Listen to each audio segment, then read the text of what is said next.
Bienvenue à ma chaîne YouTube. Aujourd'hui, je veux vous parler de mes prédictions 2026 pour les courtes pointes. Je suis vraiment excitée parce que j'ai découvert, en faisant des petites recherches, j'ai trouvé plein d'inspirations et plein d'idées, mais je vais vous résumer ça en 3 volets.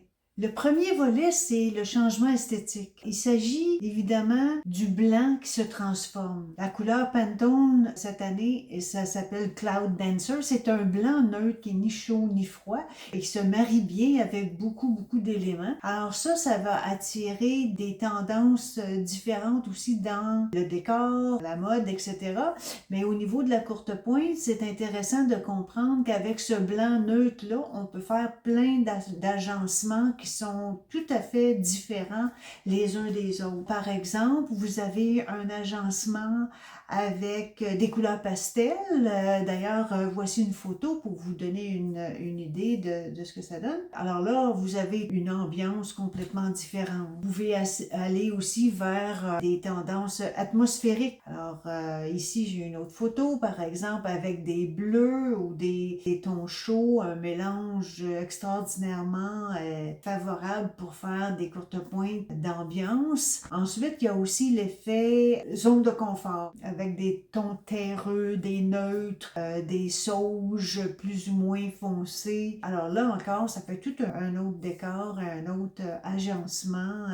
Alors pour moi, ça a été bien important parce que ça a réveillé plein d'idées. Alors les photos que je vous montre dans le moment, c'est des photos qui sont des suggestions. J'ai pris ça sur le site de Pantone d'ailleurs, vous pouvez y aller vous-même. Mais c'est pour vous faire comprendre qu'avec juste une couleur de l'année, il y a plein de choses qu'on peut faire. Évidemment, moi, je vais aller plutôt dans le moderne avec ça parce que je pense que ça va être un élément important pour faire des courtes pointes modernes avec ces agencements de couleurs-là différents. Ça va faire des courtes pointes très différentes. L'autre évolution, c'est l'évolution vers les grands formats.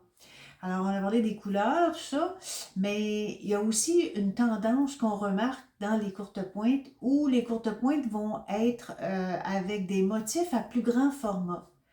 Alors, c'est bien parce que dans une clientèle plus jeune qui s'intéresse de plus en plus à la courte pointe, ben, les jeunes ont moins de temps. Alors, si on fait des courtes pointes avec des motifs plus grands, ça prend moins de temps à assembler. Et ça fait tout un autre look aussi. Alors ça, c'est une tendance que j'ai remarquée et je pense que tout le monde va être content de ne pas avoir des mini pièces à attacher.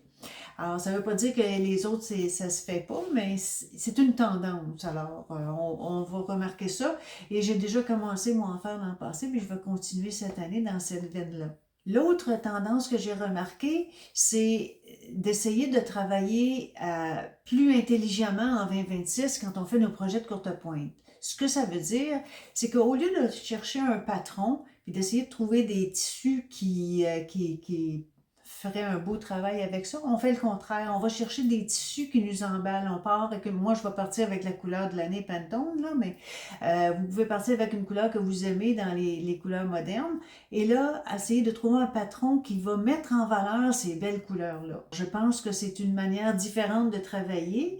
Et ça va être aussi important dans les courtes pointes modernes de regarder l'aspect des espaces négatifs. Les espaces négatifs, c'est votre couleur de fond. Dans mon cas, ça va être le Cloud Dancer ou un semblable. Et les espaces négatifs vont être peut-être plus importants, ce qui fait ressortir vos tissus. Alors quand vous les choisissez en fonction de ça. Ils vont être plus visibles parce que les morceaux sont plus grands et parce qu'il y en a moins.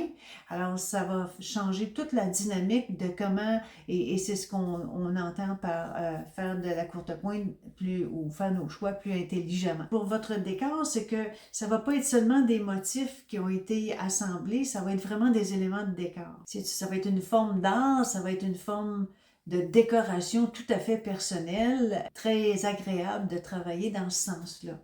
Alors, je vous invite à regarder les tendances couleurs, par exemple, chez les manufacturiers de peinture.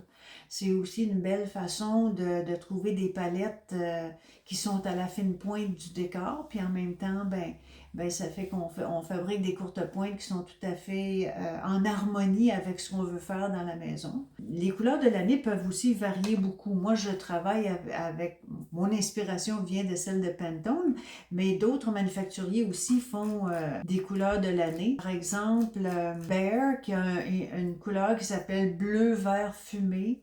Vous avez Sherwin-Williams qui a un kaki universel. Sico a une couleur qui s'appelle forêt boréale. Kona, qui est un manufacturier de tissu, a une couleur aussi Wonder, qui est un vert très vibrant.